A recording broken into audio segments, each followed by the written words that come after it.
Boondock Saints video. There's a lot of interest. I know they'd like to. I think they're working out a deal, so who knows.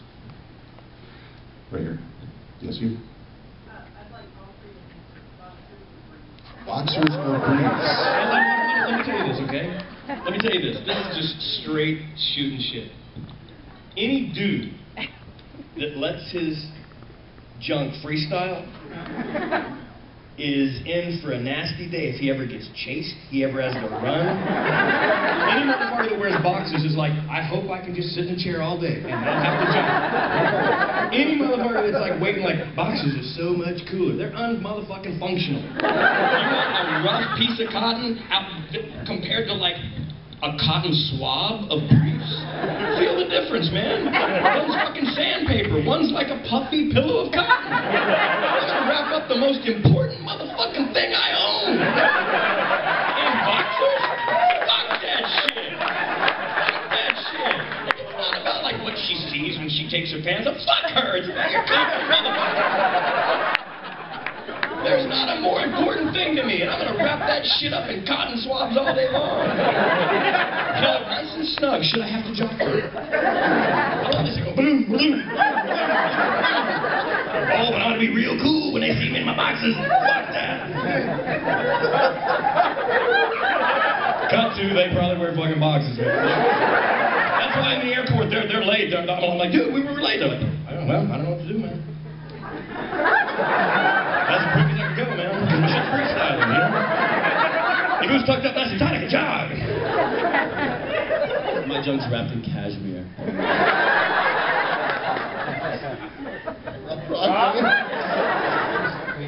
I have to say, Sean knows I'll change, but boxers.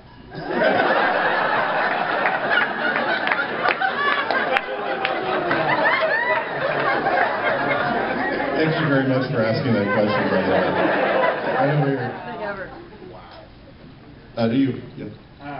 We've heard stories about the shower scene in part 2. Do you elaborate? Stories about the shower scene in part 2. Yes, I dropped the soap. They do have that in slow motion. There was a little cock sock involved. Okay, so check it out. This shit got that big. This is no fish story, man. He wishes it got that big. First of all, it's fucking 32 degrees out, so no shit was ever that big, okay? It ain't that big in the fucking sweltering heat of Houston, Texas, motherfucker. We did this in 30 degrees. It's they're like, oh yeah, we got like hot water. This was like at like 2 p.m. We shot this at like 4 a.m. The water was freezing cold. It's like 20-something degrees out in the farm outside of Toronto. And Duffy comes up and he's like, yeah, we got these, you know, man bags. I'm like, what the fuck's a man bag? You know, and it looks like a little, pouch that you get like jewelry from a fancy store. Yeah, but with like a drawstring on it. He's like, hey, you put your stuff in there, you tie it tight, you know, nobody can see. I was like, fuck out of here. You know, we work with these people for like 2 months. If somebody sees my Jimmy Johnson, whatever. You know, so Norm's in the bathroom sizing his shit. He's fucking up the drawstring. He's like, fucking tight, I need a little adjustment here. I need to get it altered and fitted and everything. So we come out, that's a no-shitter right there, man. So I come out, and I shoot mine. I not to say, like, I'm so brazen and cool. I was just like, it's late, it's cold, let's just get this shit done. I'm not gonna, like, we need news stories. Tie my thing up, right? So then Norman comes out, it's 32 degrees. He's got his pouch on, right? And he's fucking really tripping out. He's just like, all right, man, we good to go. They do this from behind us. You guys saw it's like 120 frames a second, super slow motion. 2 things happen in take 1. Number 1, Norm's little Jimmy Johnson sack falls off. It falls off. Norman drops the soap, and we got this shit in slow motion. It's gonna make the DVD extra someday. Norman's going, you would think he was dropping his heart out of his chest. He was reaching for that shit like it was his lifeline. Then we call cut. Norman, like, it's all in slow-mo. I've never seen it. The motherfucker didn't reach for anything that important ever in his life. He always reached for that thing like it fell. Then last time you said I bent over. Then the only time I've seen, like, we had a hairdresser that we never fucking saw. We never even met this cat. He was a hairdresser. His name was like Clifford or something. And his name was Clifford or something. And he was a sailor. And the first time I've ever seen this guy on the set, Somebody's like, I think Troy said that. Can somebody get his man bag? I got it! I got it! Motherfucker, race to the set to get that man bag. First time I've ever seen it. That shit happened. It did. I was there. Next. Yes, you. How long does it take them to do the tattoos that you guys have? A couple of hours, and then they stayed on for a couple of days. Each one with the big giant ones in the back. Yeah. A couple of hours, and then they stay on for a couple of days, maybe 2-3 days. Right away. Any upcoming projects you're pursuing? I'd like to explain to you about it, but it would just be too difficult.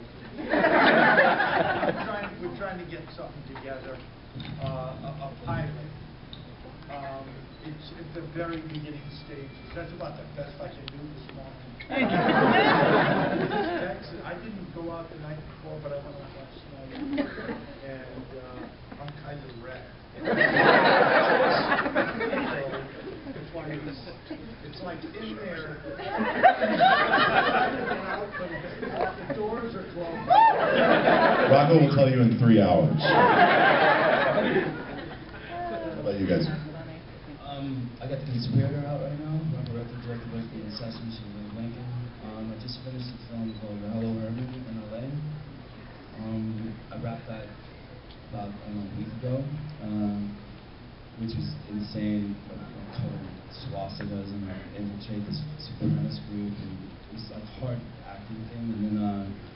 And then I had a weekend off and I did Lady Gaga's new video called Dreams. I think it premieres on American Idol tomorrow. But that's, you know, between the swastika and that, I'm probably going to hell. You know? But, you know, it's pretty insane. And to tell you the truth, I was really impressed with her. Like, her work ethic, she made me feel so fucking lazy. You know, she was amazing. And then, in a week and a half ago, back to Atlanta and Sean. I've just finished a mini-series called Blackout with a bunch of cats in it. James Brolin, Anne Hesh, who was one of my girlfriends on Young Indie back in the early 90s. Let's see, Billy Zane. That was everybody you can imagine was in this. I just finished that. And I'm in development on a project called the Untitled Mickey Kelly Project. It's about a MMA fighter, about love, life, he's a father, and the trials and tribulations of an emerging sports market, that kind of thing. Did everybody see the Howling for You music video that Sean was in? That's it? Really? It's two motherfucking people. Wow. 2 Black Keys fans. And a crowd of that. Great, you should really check it out. It's at bigfanboy.com. Check it out. It's funny that he's just doing a music video too, because that was one of the coolest experiences I had. You know, to do a music video. I'd never done it, and I know it's you know, it's kind of a tiny little thing. You know, you don't really get paid or anything like that, but it's just neat. I mean, I love the Black Keys, and to be a part of that, and I can. You know, I just show my kids a killer track like that. I think the same thing. Like Lady Gaga, it's like my kid's not gonna watch that. He's for like another 10 years. But it's just a really neat experience, you know. Okay, I think we have time for one more question right back there. Yes, you. Yeah. We loved your role in Criminal Minds, Sean. Thank you, brother. Thank you very much. I appreciate it. How did you prepare yourself for that role? You know what? It's you know, there's a lot of different kinds of actors out there, and I'm not a method guy at all.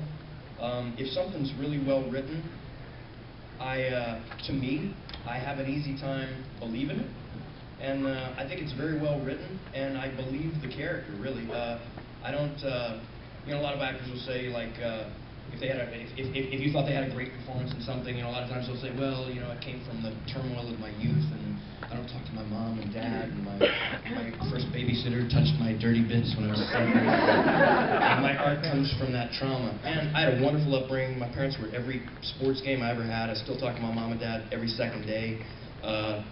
It's nothing really heavy like that. I latch onto a script like that, and it's a wonderful opportunity. That's why you get into the business, to do a script like that. It's easy to do. That makes acting easy. Boondock.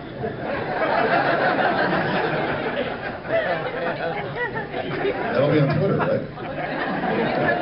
Well, and let's just, for the sake of it, let's just let people know that it really is you guys on Twitter. Like, it's you guys responding to all those tweets and everything. What's Twitter? Not Sean. So. I'm kidding, yeah. He's a big bald head. Big bald head. Does anybody know where that comes from? I think I was the only person that ever like told him. I'm like, I don't know where that comes from. My mom took me to Laurie Anderson? Yeah. Son's coming up like a big bald head. Wow.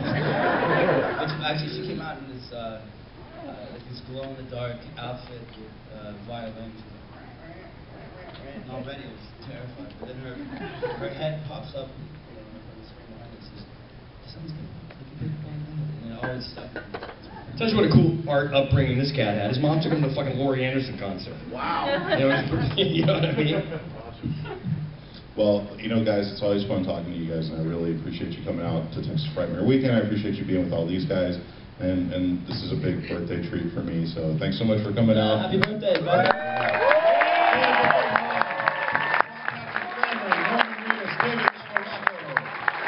Follow Boondock Saints on Twitter. Check out the boondocks.com.